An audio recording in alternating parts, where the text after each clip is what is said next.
लग्नानंतर अनेक वेळेला कपल्सचं वजन अचानक वाढायला लागतं. हे मी माझ्या प्रॅक्टिसमध्ये बघितलंय.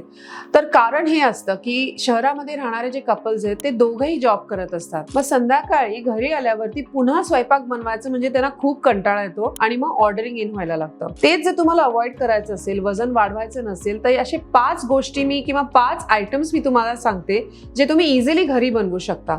पहिले म्हणजे सॅलेड किंवा रायता घ्यायचा, त्याच्याबरोबर खिचडी घ्यायची आणि ताक, दही किंवा कढी घेऊ शकता. दुसरं म्हणजे तुम्ही सॅलेड घ्या किंवा भाजी बनवा, त्याच्याबरोबर अंड्याची भुर्जी घ्या किंवा पनीरची भुर्जी घ्या आणि त्याच्याबरोबर चपाती घ्या. तिसरं म्हणजे डाळीचे आपले जे डोसे असतात ते तुम्ही बनवू शकता आणि ते सॅलेड बरोबर आणि ताकाबरोबर असं मिळून खा. चौथं म्हणजे एखादं छानसं सॅलेड बनवा, त्याच्यामध्येच तुम्ही पनीर घाला, अंडी घाला किंवा चिकन घाला आणि हे तुमचं मील होऊ शकतं.